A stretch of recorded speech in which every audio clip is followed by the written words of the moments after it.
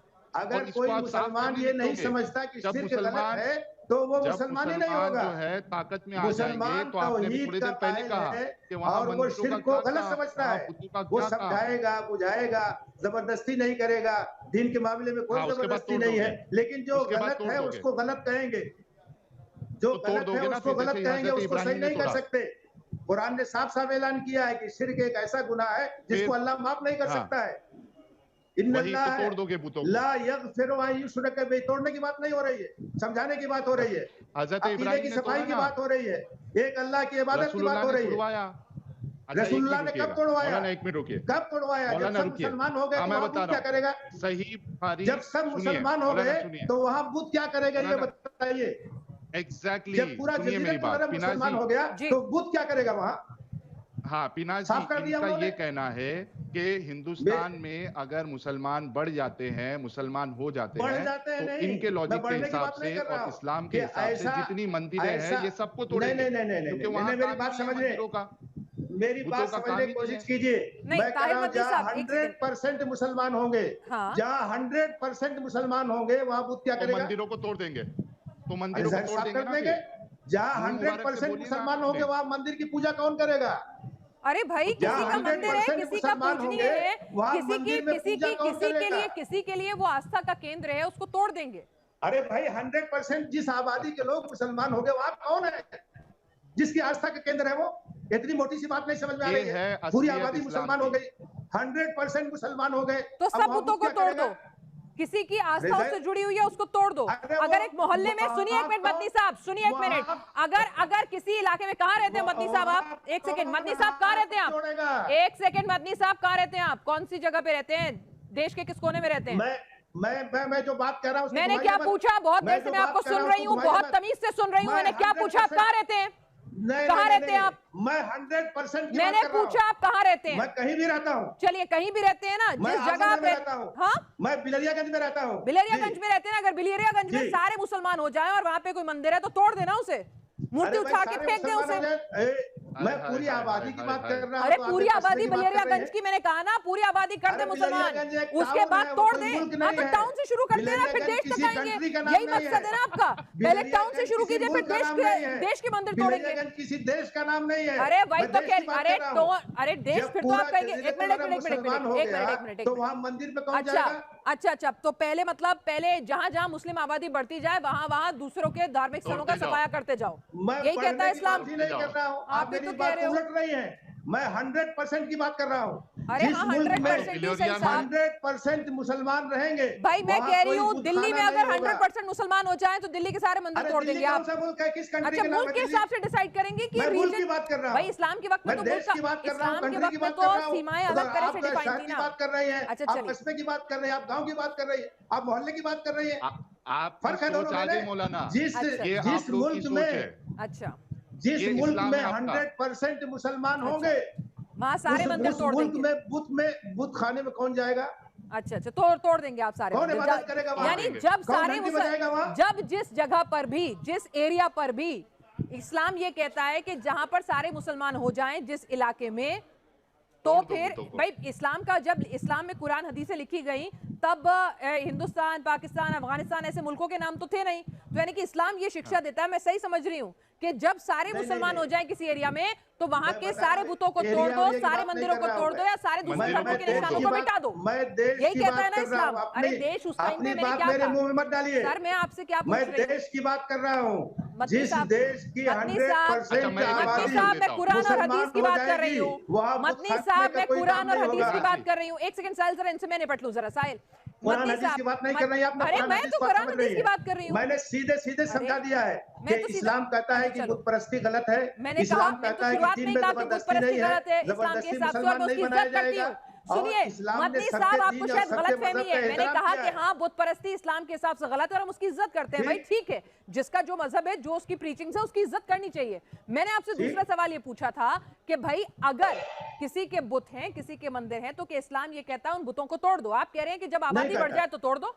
नहीं, बढ़ने की बात ही नहीं कर रहा हूँ मैं, 100% की बात कर रहा हूँ। मेरी बात जो है वो कहिए ना। साहिल मैं समझ नहीं पा रही हूँ, शायद मेरी ठीक है, सॉरी, मेरे मुसलमान चलिए दर्शक तय कर देंगे, दर्शक तय कर देंगे। तो कि इस्लाम कब लिखा गया था? मदनी साहब कब इस्लाम लिखा गया था? पिनाश जी मैं इस्लाम लिखा गया था क्या? इस्लाम शुरू से है ना, कब कुरान हदीसें आई थी? सॉरी मैं मेरी गलती, मैंने कहा ना हज़रत मोहम्मद साहब से है ना, मैंने कहा ना तब से चला जा रहा है ना, ठीक है ना, ये है ना, समझ लीजिए। मैंने कहा ना इतने इस्लाम पहले दिन से है। मैंने कहा ना पहले दिन से इतना पुराना मजहब है। पूरा सम्मान सर, पूरा सम्मान कयामत तक रहेगा और बिल्कुल शानदार। हम इस्लाम की इज्जत करते हैं। मैंने आपसे क्या कहा सर? मैं आपसे क्या कह रही हूँ, उस वक्त ऐसे तो था नहीं कि पाकिस्तान है, अफगानिस्तान है, फ्रांस है, जापान है। जब इस्लाम अस्तित्व में आया तब तो बस एक पृथ्वी का टुकड़ा था, जमीन के टुकड़े थे, है ना, तब ऐसा तो लिखा नहीं था। तो यानी कि इस्लाम में क्या लिखा है मुझे समझाइए, मैं करेक्ट करना चाहती हूँ। वही तो मैं समझा रहा हूँ। अरे तो इस्लाम में क्या लिखा है कि जहाँ पर मैं बता रहा हूँ, वही मैं बता रहा हूँ। नहीं तो क्या लिखा था उस वक्त? तब इस्लाम में ऐसा तो लिखा होगा ना कि जैसे एक देश में देश का कॉन्सेप्ट तो था नहीं। नहीं ऐसा है। देखिए एक चीज समझ, इनको थोड़ा रोकिए, थोड़ा रोकिए। मदनी साहब थोड़ा रुक जाइए, मदनी साहब रुक जाइए। अच्छा मैं एक मिसाल देता हूँ। अच्छा पिनाश जी आप समझिए कि पाकिस्तान में अभी मंदिरें हैं, ठीक है, एक वो अलग मुल्क है। अब जिस वक्त पाकिस्तान में सारे मुसलमान हो जाएंगे तो मौलाना साहब ये कह रहे हैं कि पाकिस्तान में जितनी मंदिरें हैं फिर उनको तोड़ दी जाएगी, क्योंकि वहां काम ही नहीं है मंदिरों का। मतलब हिंदुस्तान में जो हिंदू है उनकी आस्था का कोई सवाल ही नहीं उठता। चूंकि पाकिस्तान में सारे मुसलमान हो गए हैं, अब वहां की जितनी मंदिरें हैं सब तोड़ देंगे, गुरुद्वारे तोड़ देंगे। इसी तरीके से आप एक मिसाल ले लीजिए इंडोनेशिया की। इंडोनेशिया में बहुत सारी मंदिरें हैं। जिस वक्त इंडोनेशिया में सारे मुसलमान हो जाएंगे, मदनी साहब कह रहे हैं इस्लाम के हिसाब से इंडोनेशिया में जितनी बड़ी बड़ी मंदिरें हैं वो सब तोड़ दी जाएंगी। ये मिसाल देके पूछिए इनसे। अब जरा समझ लीजिए मेरी बात। आप कह रहे हैं कि पाकिस्तान में जब सारे लोग मुसलमान हो जाएंगे और कोई मुस्लिम नहीं रहेगा, तो आप मुझे बताइए कि मंदिर में पूजा कौन करेगा? तो तोड़ देंगे ना फिर। इंडोनेशिया में सब लोग मुसलमान हो जाएंगे तो फिर वहां मंदिर में पूजा कौन करेगा? चलिए अल्लाह ये कहता है कि जब सब मुसलमान हो जाएं तो फिर सब